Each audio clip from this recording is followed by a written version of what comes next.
There are some films you remember not because they were masterpieces, but because they were moments in time. Hot Tub Time Machine was one of those films. I remember seeing it in the cinema back in 2010, sitting there thinking, what am I even watching? And then halfway through, realizing I'm actually having a great time. It was stupid, it was loud, it was chaotic, but it had heart.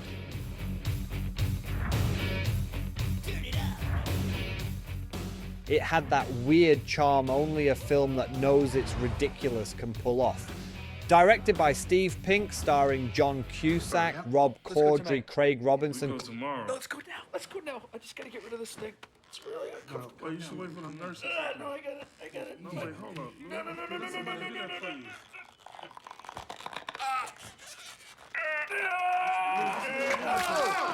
Clark Duke, Crispin Glover, and Chevy Chase. It was a cast that shouldn't have worked together, but somehow did. Fuck you, Jacob. You suck and you know it. You just ruined my fucking weekend.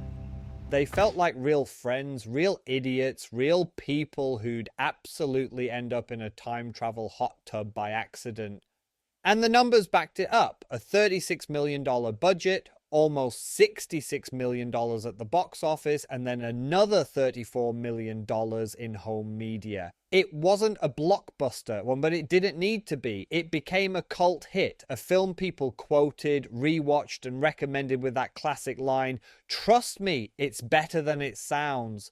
And then 5 years later, Hot Tub Time Machine 2 arrived, and look, I'm not going to pretend it didn't have moments. There were scenes that stuck with people. The future timeline, the game show torture bit, Craig Robinson trying to sing future pop songs like he's fighting for his life. There were flashes of the old energy. But the film as a whole, it felt like someone shook a box of ideas and dumped them onto the script. It was all over the place. Future jokes, alternate realities, tech satire, time travel paradoxes, all stitched together like a comedy Frankenstein. It felt like a studio mandate. It felt like someone said, we need a sequel, we need it now, and we don't care how. And the film reflects that. It's messy, it's loud, it's chaotic in a way that isn't charming, just scattered. But here's the thing, even in the chaos, there were moments. The Google parody skit, genuinely funny. The old men scene where Jacob realizes he's Mr. Dorschen, that was a clever twist. And honestly, I'm surprised they didn't push Jacob into a full Steve Jobs arc. The Duck Dynasty? Media preferences, Mr. Dorchin. Duck fucking Dynasty! Just try the news. News selected. Thank you, Mr. Dorchin. Tune in tomorrow for the challenge round. Eat a boot, eat your feelings. Choosy doozy. I think I may be Mr. Dorchin. But I think this is my house. No way. I think he's right, Lou. That's impossible. The film implies it, the turtleneck, the tech future aesthetic, but it never commits. It's like the movie had ideas but didn't know which ones to follow, and that's the core of my theory. Hot Tub Time Machine 2 wasn't a bad idea, it was a rushed execution. The heart was missing, the emotional spine was gone, and without John Cusack, the group dynamic collapsed. Lou was too chaotic without Adam to balance him. Nick was too soft without someone to ground him. Jacob was too lost without someone to guide him. The first film worked because the characters were broken in relatable ways. The second film didn't work because the characters were broken in narrative ways. And the biggest missing piece, John Cusack. Without him, the emotional center of the group was gone. The sequel leaned entirely on chaos, and chaos without heart just becomes noise.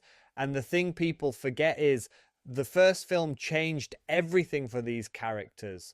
Lou becomes Google creator, Nick becomes a music legend, Adam gets a second chance at life. Jacob becomes Jacob. But here's the thing, people ask, is it too late to fix things? And the answer is no. There's no such thing as too late. The whole point of the first film is that regret doesn't have an expiration date. You can always go back, even if it's through a malfunctioning hot tub. Hot Tub Time Machine wasn't just a comedy, it was a midlife crisis wrapped in neon. It was about regret, second chances, and the terrifying idea that maybe your best years are behind you. That's why it resonated. That's why it became a cult classic. It wasn't the hot tub, it wasn't the time travel, it was the humanity.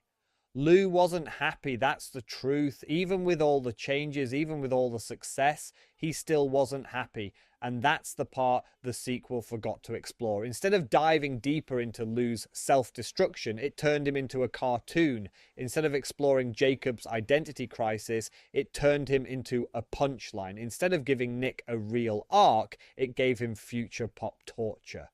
The numbers tell the story better than I ever could. A $14 million budget, and it didn't even make that back. $12.8 million worldwide. That's not a stumble, that's a collapse.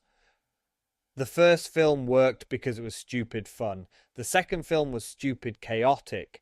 The first film had nostalgia, friendship, regret, second chances. The second film had internet jokes.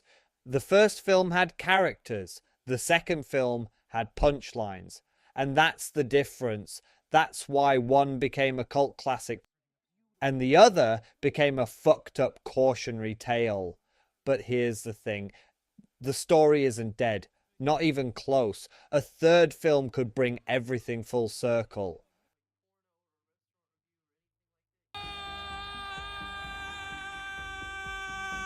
That's my butt! Wow, that was good TV. You know what, Adam? Thought about it. You can call me Uncle Lou now. Holy shit! Did you see that?